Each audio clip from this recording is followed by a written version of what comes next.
Imagine buying your dream home, a private paradise with a stunning infinity pool, only to discover it's been turned into a secret party venue by your neighbors. This is the story of how a simple smart lock exposed a shocking HOA scandal that changed my life forever. The HOA president's son called 911 on me over a smart lock. At 6 a.m., cops showed up because this 21-year-old reported an emergency. I had installed a lock on my own pool gate at my ranch. But here's where it gets absolutely insane. When the officers arrived, he was literally trying to break into my pool while screaming about his swimming rights. The cop asked him one question that changed everything. "Son, do you live here?" His answer made the officer's jaw drop. And what happened next? Let's say that Smart Lock ended up being worth way more than $200. Comment your city below. I'm tracking America's wildest HOA stories with HOA Tragedies. After 5 years of coding until 3 a.m. and living on nothing but energy drinks and takeout, I finally had my peace. The startup sale to Google had gone through, and with that money burning a hole in my pocket, I bought what I thought would be paradise.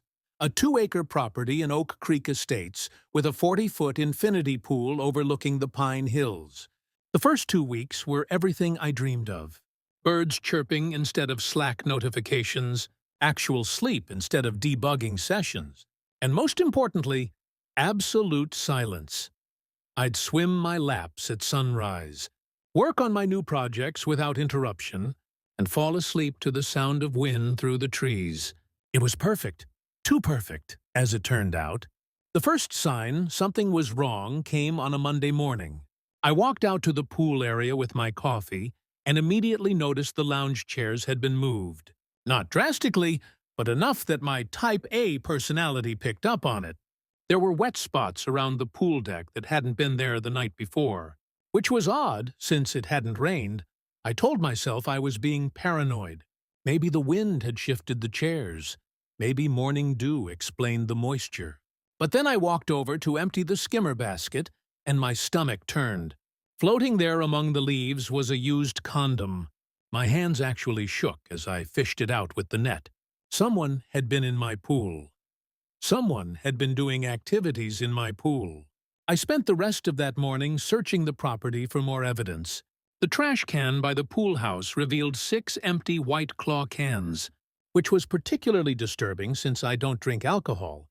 There were cigarette butts ground into my pristine patio, and worst of all, I found what looked like dried vomit behind one of the planters. My retirement paradise had been turned into someone's party venue, and I had no idea who or when or how. The main gate had been locked. I was obsessive about that. The side gates were all secure, yet somehow people had been here. Multiple people, from the looks of it, and they'd treated my private property like their personal playground. That afternoon, I remembered the old security camera on the main gate. It was a cheap thing the previous owner had installed, grainy and unreliable. But it might have caught something. I pulled up the footage from the weekend, fast-forwarding through hours of nothing until Saturday night around 11 p.m. What I saw made my blood boil. First one car, then another pulling up to my gate. Teenagers and young adults piling out, at least 20 or 30 of them. And there at the gate, like some kind of bouncer at a nightclub, was a young man I'd later learn was Chad. He was collecting something from each person, cash from what I could tell, before letting them through my gate with what must have been a copied key or code. The party footage was even worse than I had imagined. They weren't just swimming. They were drinking heavily, blasting music, and several couples were getting very intimate on my pool deck. I watched in horror as one kid threw up in my pool, as another threw beer cans into my garden, as they turned my private sanctuary into their personal nightclub. But the worst part was watching Chad at the end of the night, counting a thick stack of bills and pocketing them with a satisfied grin. This wasn't just trespassing, this was a business. Someone was literally selling access to my pool at what looked like $50 a head. A quick count of the attendees suggested he'd made over $1,000 in one night from my property. The next morning, I drove to the hardware store and bought the best smart lock I could find. An August Smart Lock Pro with HD camera integration. I spent the afternoon installing it, making sure the camera had a clear view of anyone approaching, and added a large private property, no trespassing sign for good measure.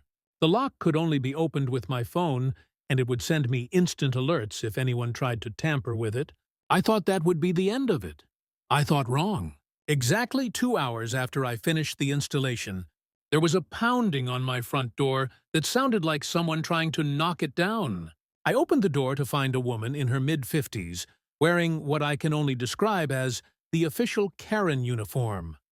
Bleached blonde bob, oversized sunglasses despite being on my covered porch, and a face twisted in rage. "What is this monstrosity on your gate?" she screeched without so much as a hello. I tried to introduce myself, explained that I was the new owner, but she cut me off with a perfectly manicured finger pointed at my face.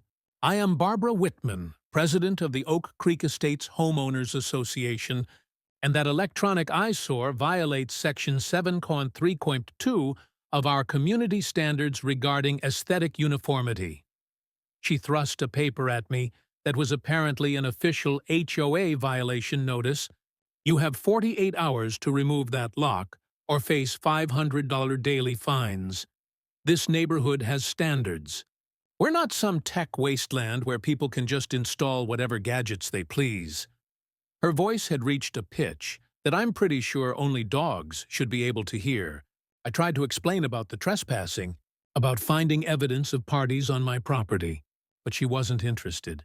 If you have security concerns, you submit a request to the HOA board for approval. You don't just make unilateral decisions that affect our property values. As she stormed off, my elderly neighbor Arthur appeared from next door carrying what looked like banana bread. "Welcome to Barb's kingdom," he said with a wry smile. He looked at the violation notice in my hand and shook his head. "Section 7.3.2, that's her favorite. She made that rule up last year when the Johnsons tried to install a video doorbell." He paused, then added something that made my blood run cold. "You know, before she lost everything in the Dragon Plaza development disaster, she used to be reasonable. But now that HOA presidency is all she has left, she guards it like a dictator guards their throne." Arthur sat with me on my porch, and over the next hour, he painted a picture of Barbara that explained everything. She and her husband had been major real estate developers riding high until their biggest project. Dragon Plaza turned into a massive failure. Lawsuits, bankruptcy, divorce, she lost it all. The only thing she managed to keep was her house in Oak Creek and her position as HOA president and her son Chad. Arthur added, "Well, he was in college until he got caught borrowing a professor's laptop. Now he just lives with Mommy and acts like he owns the neighborhood." He looked at me seriously. "She needs your pool desperately." I must have looked confused because Arthur continued, "Think about it. Big house, no income, a lifestyle she can't afford anymore. But your pool, your beautiful private pool that the previous owner never used, that's been Chad's personal ATM for years. Those parties you found evidence of, they've been happening every weekend, $50 a head, sometimes more. For special events." My jaw dropped. This wasn't just about some kids sneaking in for a swim. This was organized crime, basically. "But how did they get access?" I asked. Arthur shrugged. "Previous owner was never here. Property management company had keys. Chad's girlfriend worked there until recently. You do the math. The next few days were quiet. Too quiet? I kept expecting another confrontation. But Barbara seemed to be lying low. Chad hadn't tried to access the pool again, probably because the smart lock had him stumped. I started to relax, thinking maybe the lock had solved the problem. I should have known better. These people had built a business on my property. They weren't going to give up because of one smart lock. What happened next would make national news and change all our lives forever. It started at 6:15 on a Thursday morning. I was in my kitchen making coffee when I heard shouting from the direction of the pool gate. I grabbed my phone and pulled up the camera feed. There was Chad with 3 friends, all carrying pool bags and coolers. He was yanking on the gate, kicking it, screaming profanities. "What the hell?" Mom said this would be fixed. One of his friends, a girl in a bikini despite the cool morning air, whined, "Dude, I already promised Ashley we'd have the sunrise session. She's bringing her photographer." Chad was getting more agitated by the second. "This stupid lock. I bet that nerd installed it just to mess with us." Then I watched him do something that would seal his fate. He looked directly at my camera, pulled out his phone, and dialed 3 numbers. I could clearly see him pressing 911. "Hello, help! There's a man drowning in my neighbor's pool." Chad's voice had transformed from angry bro to panicked citizen in an instant. "I can see him sinking. Oh God, he's not moving. He went under and hasn't come up." He was putting on quite a performance, even adding hand gestures for the camera as if the 911 operator could see him. "The gate has some kind of electronic lock. I can't get in to save him. Please hurry. The address is 1847 Oak Creek Drive, please. He's going to die." He hung up and high-fived his friend. "That'll teach him to lock us out. Cops will make him open it. We'll get in.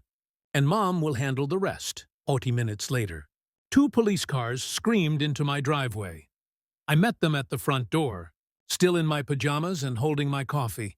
"Sir, we have reports of an active drowning in your pool. We need access immediately." The officers had bolt cutters and were clearly ready to take action. I stayed calm despite my racing heart. "Officers, I'll gladly open the gate. But first, you need to see something." "There's no one drowning in my pool. In fact, there's no one in my pool at all. But I can show you who made that call and why." The officers looked skeptical, but followed me to my living room where I had my laptop set up. I pulled up the security footage on my 65-inch TV, making sure they could see everything clearly. "This is my pool at 6:13 a.m., I said, showing the crystal-clear empty pool without a single ripple. "Here's 6:14. Young man appears, tries the gate, gets frustrated." The footage showed Chad yanking on the gate, kicking it. "And here's 6:15, where he looks directly at my camera and makes a phone call." We watched Chad's Oscar-worthy performance, his fake panic, his detailed lies about a drowning man. "And here's the pool from 6:16 through 6:24 when you arrived. Still empty, still undisturbed." The senior officer's face had gone from skeptical to angry. He turned to look out the window where Chad was still standing by the gate, apparently expecting the police to force me to let him in. "Filing a false report is a criminal offense," the officer said grimly, "especially one that diverts emergency resources. We had to pull units from other calls for this." He and his partner walked outside, and I followed with my laptop. Chad's cocky expression faltered when he saw the officers' faces. "Did you make him open it?" "The drowning man?" The senior officer cut him off. "Sir, we need to have a word with you about filing false police reports." Chad's performance skills kicked in again. "What?" "No. I saw someone drowning. I swear the app must have glitched or something." The officer wasn't buying it. "The app didn't glitch while you were staring directly at the camera making the call. We just watched the footage." I helpfully turned my laptop around to show Chad the video of himself. His face went white. I thought I saw. Maybe it was a shadow." His friends had backed away, suddenly very interested in their phones, sir. Filing a false 911 report is a misdemeanor that can result in jail time and substantial fines. You diverted emergency resources that could have been saving actual lives. Just then, a Mercedes SUV screeched into my driveway, and Barbara burst out like an avenging angel. "What are you doing to my son?" She inserted herself between Chad and the officers. "He was just trying to help. He thought he saw someone drowning and tried to save a life. This is what good citizens do." The officer calmly pulled out his tablet and showed her the footage. I watched Barbara's face transform as she saw her son's performance. The righteous anger melted into shock, then panic. He must have been mistaken. The stress of his semester, he's been under so much pressure. The officer spent the next 20 minutes taking statements and issuing Chad an official warning for false reporting. Barbara tried every manipulation tactic in the book. Tears, threats about their jobs, promises that it would never happen again. But the evidence was too clear. As they prepared to leave, the senior officer turned to me. "You might want to consider getting a restraining order.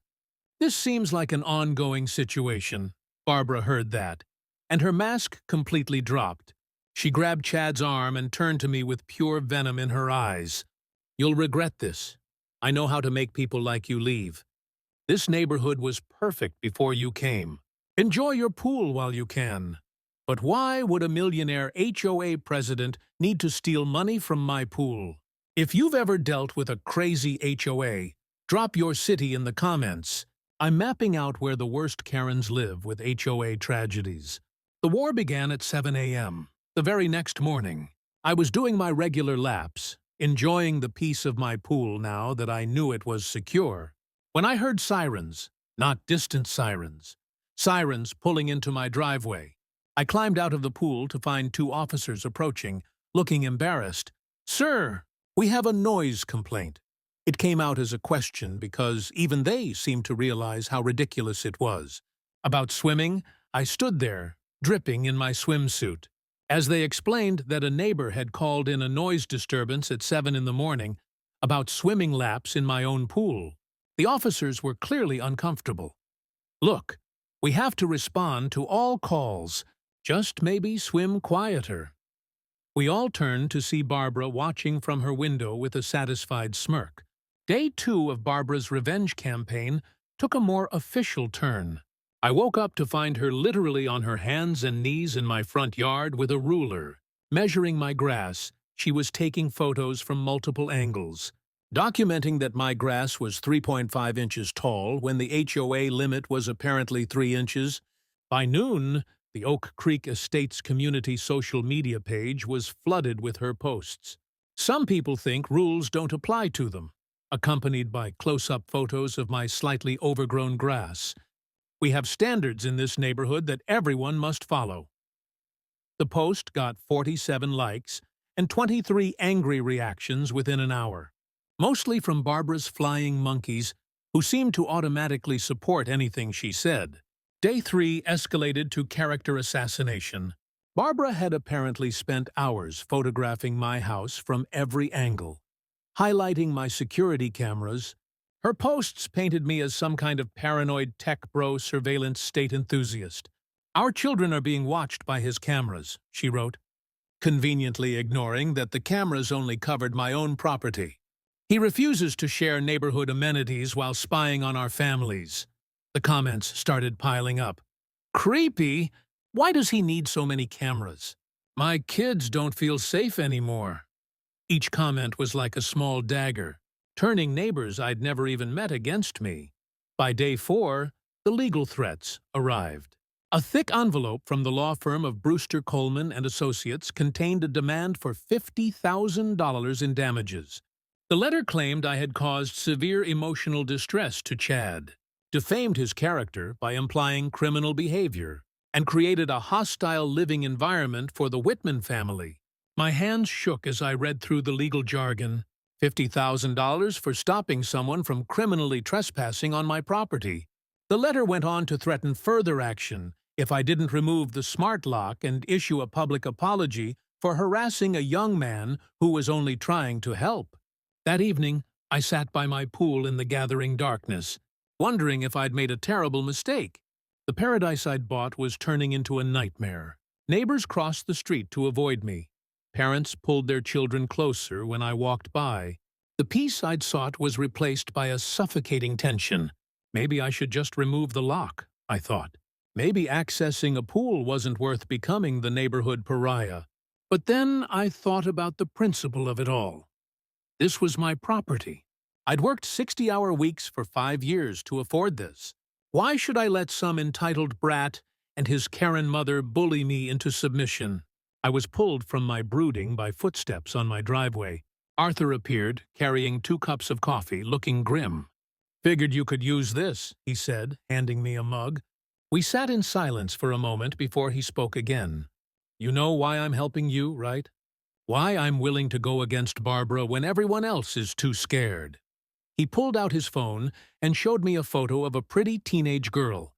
"This is my granddaughter Stephanie, 16 years old, straight A student. Last year she went to one of those pool parties. Came home barely conscious. Hospital said her blood alcohol was 24.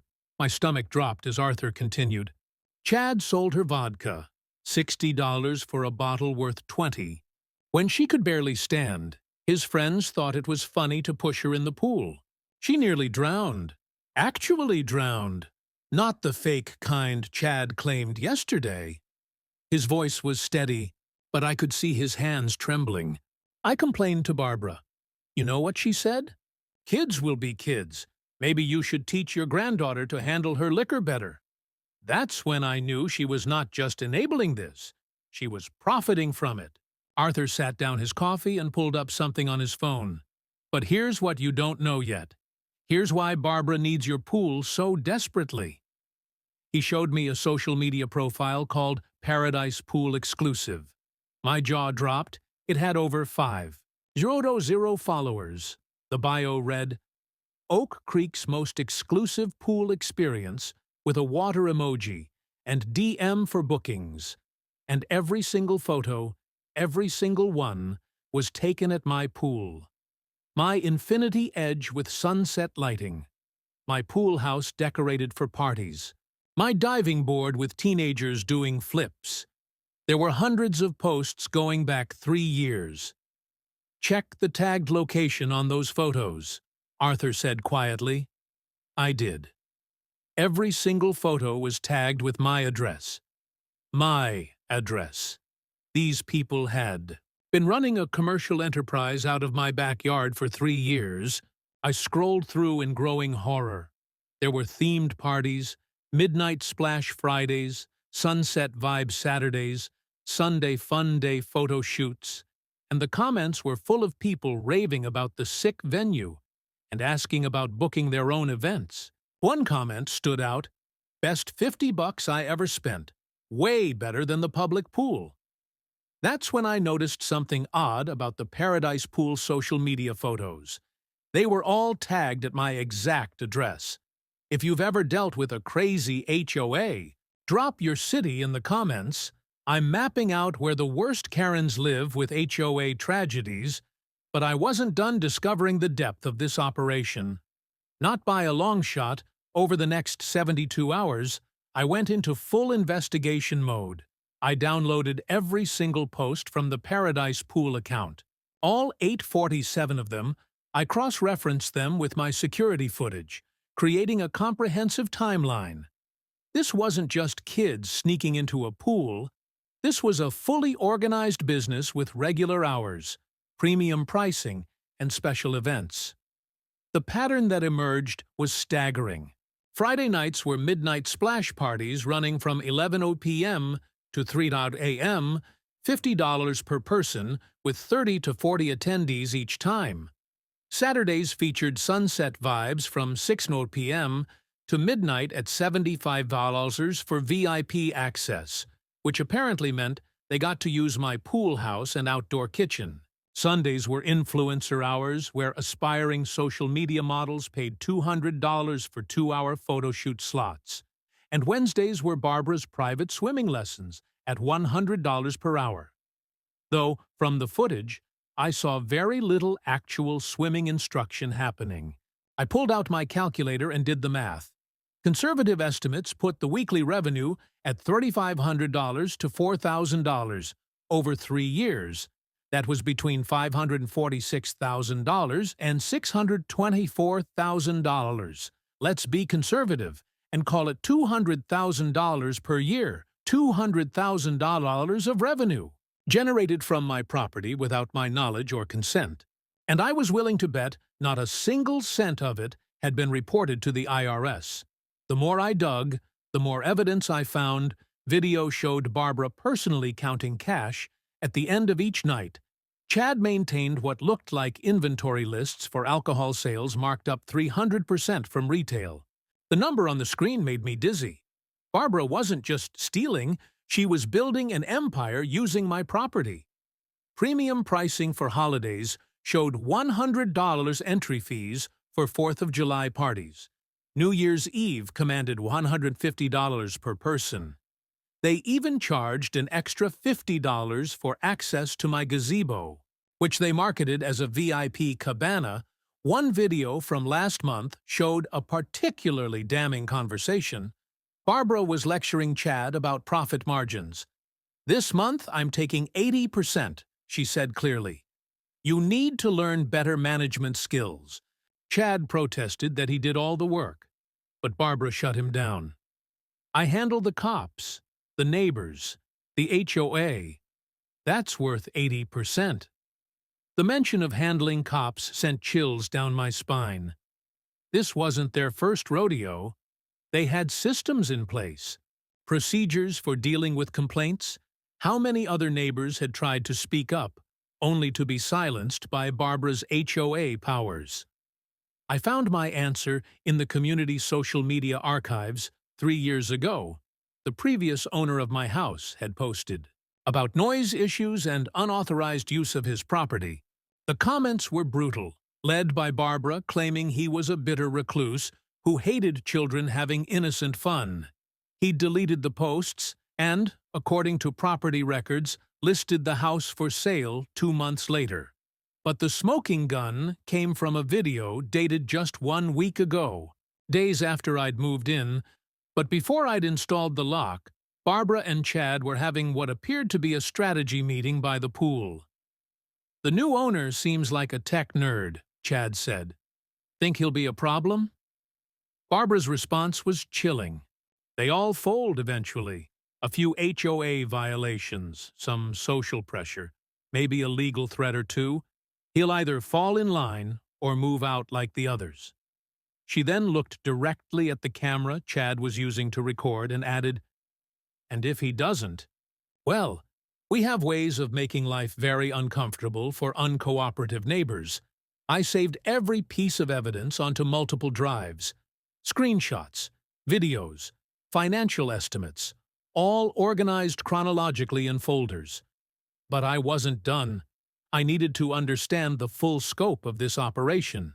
I leaned back in my chair, staring at the wall, overwhelmed by the sheer scale of what I'd uncovered.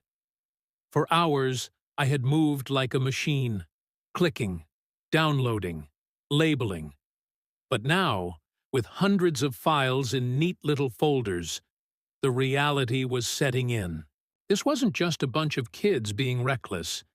It was a network, a profit machine, a pipeline that had turned my backyard into a luxury commodity without my consent.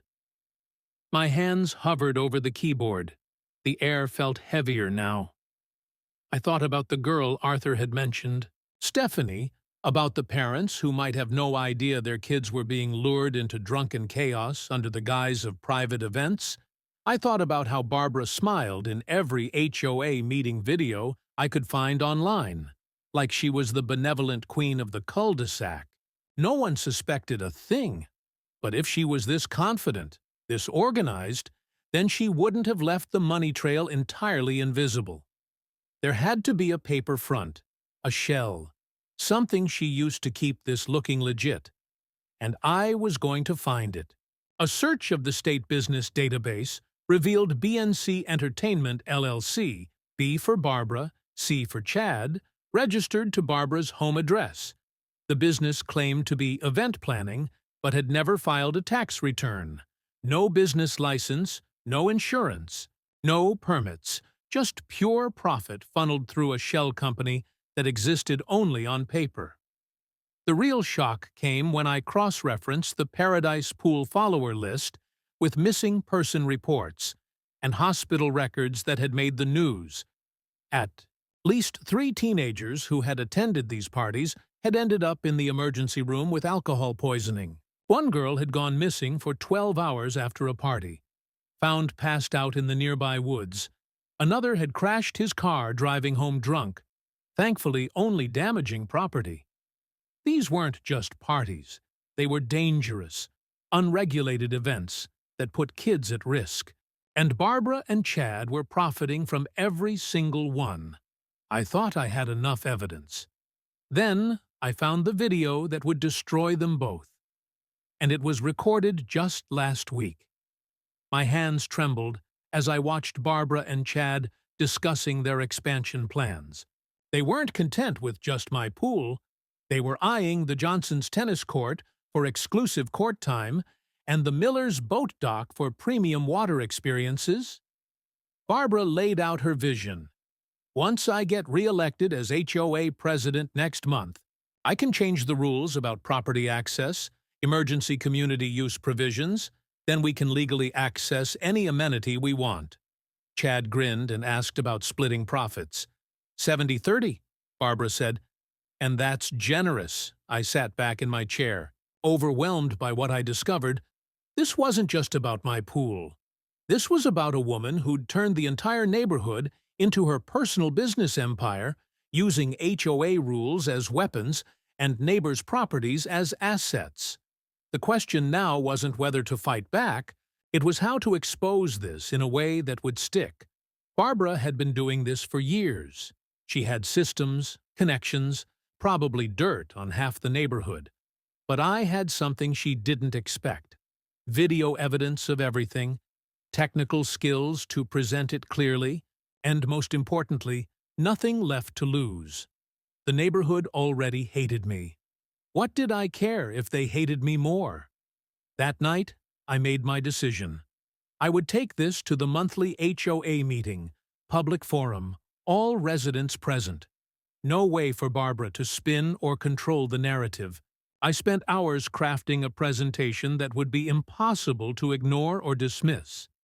15 slides that told the story from paradise to prison. But even as I worked, I wondered, would anyone believe me? Or were they all complicit, all benefiting from Barbara's schemes? The thought that gnawed at me most was whether the other HOA board members knew. Were they getting kickbacks? Were they afraid? Or were they truly oblivious to what their president was doing? I was about to find out. The October HOA meeting was in 3 days. I registered to speak about neighborhood security concerns, which Barbara approved with a smirk, probably thinking I was going to complain about break-ins and give her more ammunition against me. Arthur promised to attend and sit in the back corner with his phone ready to record everything. "This needs to be documented," he said. "When Barbara goes down, she'll try to take everyone with her. We need proof of what really happened." As I submitted my speaker registration, I couldn't help but smile. Barbara thought she was playing chess while everyone else played checkers. She was about to learn that sometimes the best move is to flip the entire board. I had all the evidence, but would anyone at the HOA meeting even believe me? Or were they all in on it? What would you do with this evidence? Call the cops or publicly destroy her? Comment below while I show you what I chose with HOA Tragedies. The 3 days leading up to the HOA meeting were the longest of my life. I refined my presentation obsessively, making sure every slide was perfect, every piece of evidence crystal clear. I practiced my delivery in front of the mirror, timing myself, making sure I could get through everything in my allotted 15 minutes. But even as I prepared, Barbara was working her own angles. The morning of the meeting, I woke up to find my mailbox stuffed with printed screenshots from the community social media page. "Emergency HOA vote tonight," Barbara had posted. "Regarding property violations at 1847 Oak Creek Drive." She wasn't content to wait for my presentation. She was going on the offensive first. I called Arthur, who laughed darkly. "She's going to try to get you fined into submission before you can speak." Classic Barbara move, but don't worry. I've got something planned, too. He wouldn't elaborate. Just told me to trust him and stick to the plan. I spent the day pacing, reviewing my notes, checking and rechecking my laptop and backup drives. Everything had to be perfect. This was my one shot to expose 3 years of criminal activity, and I couldn't afford any technical difficulties by 7 p.m. I was sitting in my car outside the community center, watching neighbors file in. The parking lot was fuller than usual. Barbara had clearly rallied her troops. I saw faces I recognized from their angry comments online, all shooting me dirty looks as they passed. Chad was there too, slouching and wearing a tank top that said, "Support local businesses," which felt like a deliberate taunt. Barbara herself was in full presidential mode, power suit, clipboard, and a smile that didn't reach her eyes. She was greeting everyone at the door like a politician. Shaking hands and whispering in ears, I waited until 7:25 before entering. Not wanting to give Barbara time to work on me before the meeting, the community center was packed. With over 50 residents crammed into a space meant for 30, extra chairs had been brought in, and people were standing along the walls. I found a seat near the front, where my laptop would be visible when connected to the projector. Arthur caught my eye from the back corner and gave me a subtle thumbs up. His phone was already out, positioned to capture the entire room. Good. Whatever happened tonight, there would be a record. Barbara called the meeting to order at exactly 7:30, banging her gavel with obvious satisfaction. "Before we get to our scheduled speaker," she announced, her voice dripping with false concern, "we have an urgent matter to address. It has come to my attention that the new resident at 1847 Oak Creek Drive has installed numerous unauthorized security devices that are creating a hostile environment for our community." She clicked a remote, and photos of my house appeared on the screen behind her. My cameras, my smart lock, even my perfectly legal security system signs, all presented like evidence in a criminal trial. "These devices violate multiple HOA regulations," Barbara continued, reading from her clipboard with theatrical seriousness. "Section 7.3.2 regarding aesthetic uniformity. Section 4.17 regarding electronic devices visible from the street. And most concerningly, Section 9.2 regarding surveillance equipment that may capture images of neighbors or their children." That last bit got the crowd murmuring angrily. Barbara was good, I had to admit. She was playing on every suburban parent's fear of being watched, completely ignoring that my cameras only covered my own property. "Therefore," Barbara announced, raising her voice over the crowd, "I motion to impose an immediate $5,000 fine for multiple violations, with additional $500 daily fines until all unauthorized equipment is removed." The response was immediate and overwhelming. 47 hands shot up like they'd been spring-loaded. Only 3 people abstained, including Arthur. Barbara's smile was triumphant as she banged her gavel. "Motion carries, Mr. Thompson. You have been formally fined $5,000 by community vote. Now, I believe you registered to speak about security concerns." I stood up slowly, making sure my laptop was connected to the projector. The room was hostile, faces twisted with the smug satisfaction of putting the outsider in his place. I smiled. "Thank you for that, President Whitman. And yes, I would like to address security concerns, specifically the security of my private property." I clicked to my first slide. A beautiful photo of my pool at sunset. This is what I purchased, private property. A place to find peace after years of hard work. But let me show you what I actually got.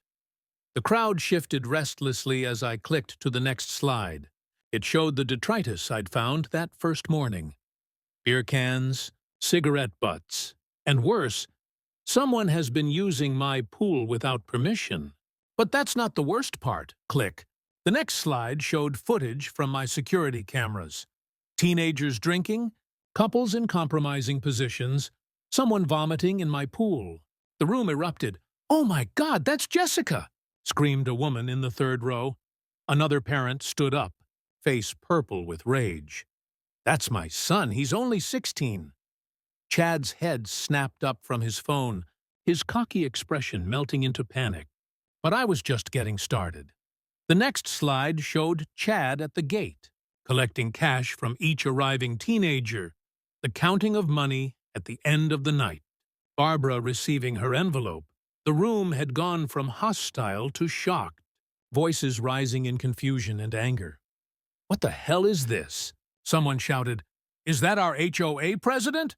Barbara tried to regain control. These are clearly edited deep fakes." But her voice was drowned out by the crowd as I clicked to the next slide. The Paradise Pool exclusive social media page.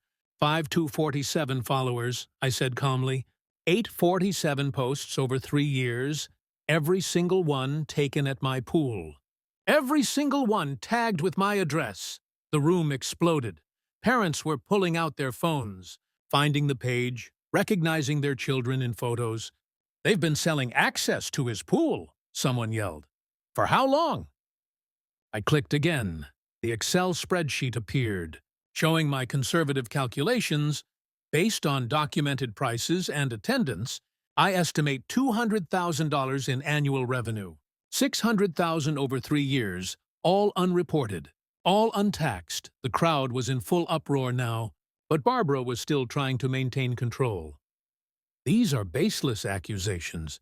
I demand you stop this presentation immediately."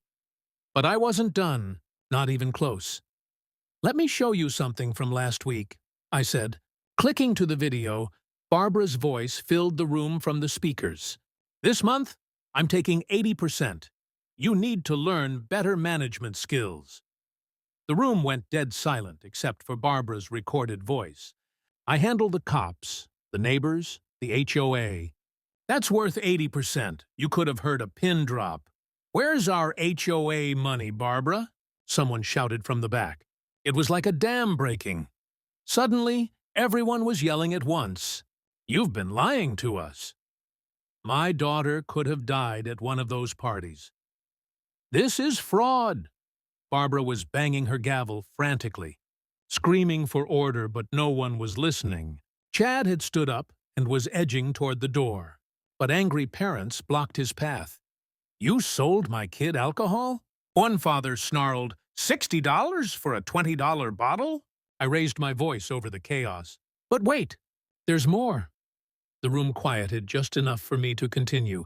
"BNC Entertainment LLC, Barbara and Chad's company, registered as event planning, never filed taxes, never got permits, never carried insurance." I clicked to the business registration documents.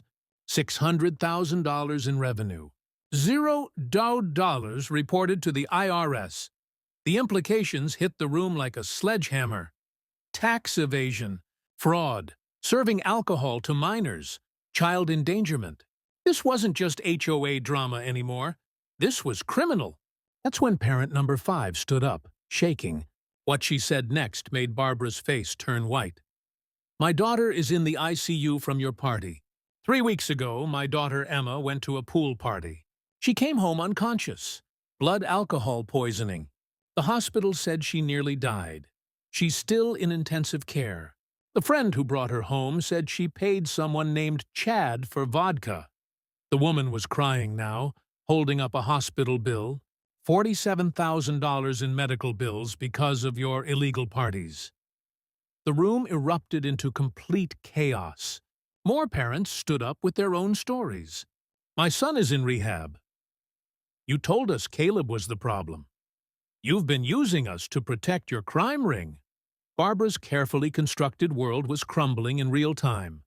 She tried one last desperate attempt at damage control. These are all lies. Manufactured evidence. I was trying to provide safe, supervised activities for our youth. The money was for maintenance and improvements. "Check the HOA accounts," someone screamed. "Show us where the money went." Barbara's face went from red to white. She looked around the room like a trapped animal, finding no allies, no support. Even her usual flying monkeys were staring at her in horror. Chad chose that moment to break for the door, but Arthur stepped out from his corner. "Still recording? Going somewhere, Chad? I think these parents would like a word with you." Chad spun around, trapped between Arthur and a crowd of furious parents. I clicked to my second-to-last slide. "I sent all of this evidence to the appropriate authorities 3 hours ago. The IRS has copies of everything. The state tax board is investigating. The business licensing department has been notified. And yes, The police are fully aware of the underage drinking and child endangerment. Barbara's legs seemed to give out. She sank into her chair, gavel falling from her hand. But I had one more slide. The real question is this. She didn't just steal from me. She endangered your children. She used your HOA positions to protect her crimes. She turned you into accomplices. So, what are you going to do about it? The room was in complete upheaval. Someone had already called the police. Parents were demanding immediate access to HOA financial records. Board members were distancing themselves from Barbara, claiming they knew nothing. Chad was surrounded by angry parents demanding answers about what he'd sold their kids. And through it all, Barbara sat frozen at the president's table. Watching her empire collapse, Arthur was still filming, making sure to capture every moment. The meeting that was supposed to crush me had become Barbara's public execution. Then the door opened. 2 IRS agents in dark suits entered, followed by local police. The room went silent again. "Barbara Whitman," one of the agents asked. Barbara's head snapped up, her face a mask of terror. "We need to speak with you regarding BNC Entertainment LLC and approximately $600,000 in unreported income." Barbara tried to run. It was a pathetic attempt. She stumbled over someone's purse, went sprawling, and landed face-first on the community center's worn carpet. The crowd gasped as she struggled to get up, her perfect suit rumpled, her makeup smeared. "I want my lawyer!" she screamed as the officers helped her to her feet. "This is entrapment. This is harassment. I'll sue every one of you." But her threats fell on deaf ears. The room watched in stunned silence as the HOA president, who'd ruled their neighborhood with an iron fist, was led away in handcuffs. Chad wasn't far behind. "Mom!" he cried out. "Mom! Say something! Help me!" But Barbara wouldn't even look at him. She kept her head down, defeated, as they led her out. Chad's abandonment was complete. The woman who had enabled and profited from his schemes couldn't save him now. The room erupted in applause. Someone started slow clapping, and soon the entire community center was giving me a standing ovation. People who had glared at me an hour ago were shaking my hand, thanking me for exposing the truth. Parents hugged each other, grateful their children were safe. Board members scrambled to distance themselves from Barbara's schemes. And through it all, Arthur kept filming, documenting the complete transformation of a community. The meeting continued for another 2 hours as residents demanded answers, formed committees to investigate the HOA finances, and called for immediate elections. Barbara was in jail, but Chad, he was still out there. And he just posted something that made my blood run cold. Guess what Chad tried to do next? Wrong answers only in the comments with HOA Tragedies. The aftermath was swift and merciless. Within 24 hours, the local news had picked up the story. HOA president running drinking ring made for sensational headlines. And Barbara's mugshot became the most shared image in the state. Channel 7 ran a special investigation, interviewing parents and showing my security footage with faces blurred. The Paradise Pool social media page gained 10,000 followers overnight before being shut down as evidence. Chad's personal accounts were flooded with angry comments from parents whose kids had been endangered. What made my blood run cold was Chad's final post before his arrest. "They're lying. I'll be back. That pool is mine." The delusion was complete. Even facing criminal charges, he still believed he had some claim to my property. 1 week later, the full scope of Barbara's crimes became clear. Forensic accountants discovered she'd embezzled over $50,000 from HOA funds, using it to maintain her lifestyle, while her illegal pool business provided the rest. 8 families filed civil suits. The girl in the ICU thankfully recovered, but her family's lawyer was seeking $2 million in damages. Barbara was denied bail after prosecutors argued she was a flight risk with hidden assets. Chad got luckier, released on recognizance, but ordered to stay 500 feet from my property and perform 300 hours of community service. The judge specifically ordered him to work at a youth substance abuse center. forcing him to see the consequences of selling alcohol to minors. His tears during sentencing were the first genuine emotion I'd seen from him. 1 month later, Barbara's house sprouted a foreclosure sign. The neighborhood gossiped that she'd mortgaged it 3 times to cover legal fees. Chad was spotted working at McDonald's. Part of his court-ordered employment requirement, the HOA held emergency elections, and a retired accountant named Jim became the new president. His first act was ordering a full financial audit. His second was issuing me a formal apology and a $10,000 settlement for damages caused by the previous administration. With that money, I upgraded my security system to include AI facial recognition, 8 cameras with night vision, motion sensors that could detect a mosquito, and an automated alert system that would make Fort Knox jealous. But the crown jewel was the sign I installed next to my pool. 6 feet tall, professionally made, impossible to miss. Private property, AI facial recognition active, Chad Whitman detected equals automatic police response. Yes, Chad, this means you. Weeks after installation, the system got its first test. Chad appeared at exactly 51 meters from my property line. The system remained silent. He took 1 step closer. Crossing into the 50-meter range, instantly alarms blared, floodlights blazed, and an automated voice boomed. Intruder detected. Chad Whitman identified. Calling police. And he ran so fast he left his shoes behind. Arthur got it all on video and made it his ringtone. These days, I finally have the peace I paid for. Every morning, I swim my laps in perfect solitude. Every evening, I sit by my pool with a book and a whiskey, enjoying the sound of absolutely nothing.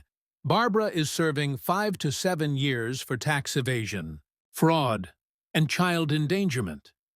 Chad still drives by occasionally, but he's learned to stay exactly 52 meters away.